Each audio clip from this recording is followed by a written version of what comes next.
To my incredible audience, thank you for giving me your time. You're about to experience a story that will hit hard and linger long. I promise every word will pull you into a world of love, trust, and betrayal.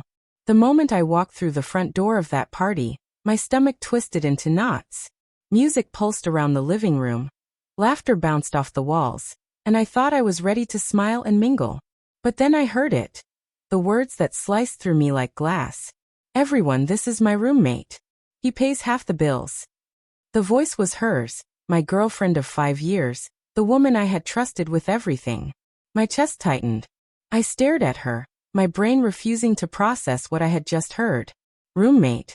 I echoed, though the word barely left my throat. People around us chuckled politely, thinking it was a joke. I wanted to laugh, to play along, but my gut told me this wasn't funny. Her eyes met mine briefly, a flicker of something unreadable in them, before she looked away.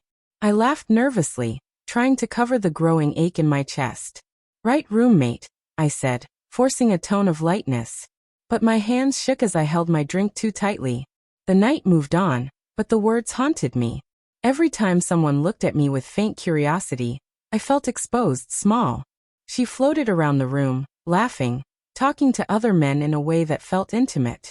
I wanted to tell myself it was nothing, that my jealousy was irrational, but the seed of doubt had been planted. The next few days were unbearable. I kept replaying that party in my head. Why had she said that? Was it a joke? Or something worse? I began noticing little things I had previously ignored.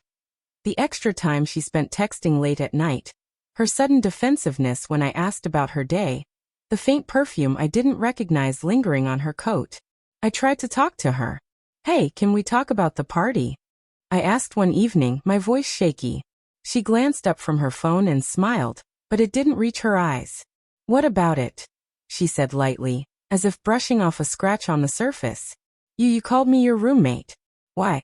I pressed, trying to keep my voice steady. She shrugged, avoiding my gaze. I was joking. Teasing.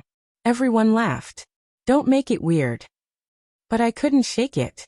I wanted to believe her, wanted to trust her like I always had. Yet the unease lingered. I started paying attention, really paying attention, to the spaces she moved through, to the people she spoke to the little lies that had always seemed harmless. It started small. A text message deleted before I could see it. A sudden change of plans. A scent of another man on her jacket. My heart pounded with a mix of fear and denial. No, I told myself. She wouldn't. She couldn't. Not me. Not after everything. But the evidence kept building, subtle and cruel. I began checking her social media when she wasn't around. And the messages I found were full of warmth I hadn't been allowed in on. Laughs and emojis that had no place in our relationship. Calls she took in private. Little things she brushed off casually, but each one felt like a knife. One night, unable to sleep, I followed my instincts, or maybe my paranoia. I drove past a cafe she had mentioned meeting a friend at, and my heart sank. She was there. With him. Her hand brushed his arm. Her laughter spilling into the night air in a way that had been reserved for me. I confronted her that evening when we got home. Who was at the cafe today? I demanded, voice tight, eyes burning. She looked at me with something between irritation and guilt. Just a friend. Why does it matter?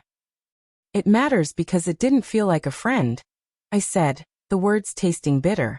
You've been lying, sneaking around. I can feel it. She sighed, finally dropping the facade. I didn't want you to find out this way, she said quietly. But yes, I've been seeing someone else.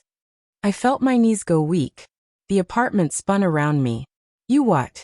I whispered, unable to comprehend fully. My mind latching onto denial as a lifeline. I'm sorry, she said again. I didn't mean for it to happen.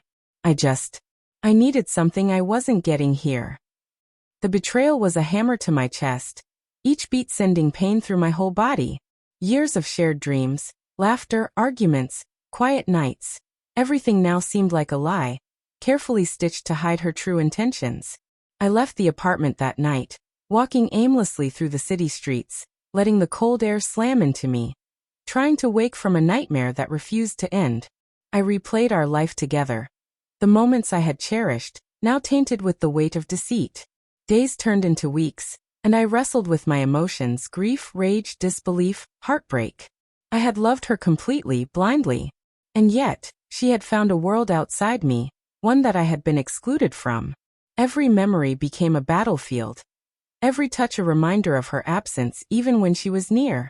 I realized, finally, that the love I had given so freely had been received with a duplicity I could never forgive. Trust had been my foundation, and she had dismantled it quietly, meticulously. And yet, in the wreckage, I found a raw clarity.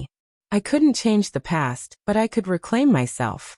I moved out of the apartment, reclaiming spaces that had once held shared memories, turning them into rooms of my own. I didn't seek revenge. I didn't beg or plead. I simply rebuilt, brick by brick, the life she had broken for me. And in the quiet nights, when loneliness whispered its cruel lullabies, I reminded myself that betrayal is not a reflection of weakness, but of someone else's flaws. Eventually, I learned to speak her name without tremor, to think of her without pain clawing at my chest. The wound remained, yes, but it became a mark of resilience rather than ruin. And though I walked away from her, the lessons lingered: the value of trust, the necessity of intuition, and the courage it takes to stand alone when the world you knew collapses. I never introduced myself as her roommate again. I introduced myself as someone who survived, someone who loved deeply and, despite everything, learned to live fully again. And sometimes in the still moments, I would allow a bittersweet smile to cross my face. Not for her, not for the past, but for me.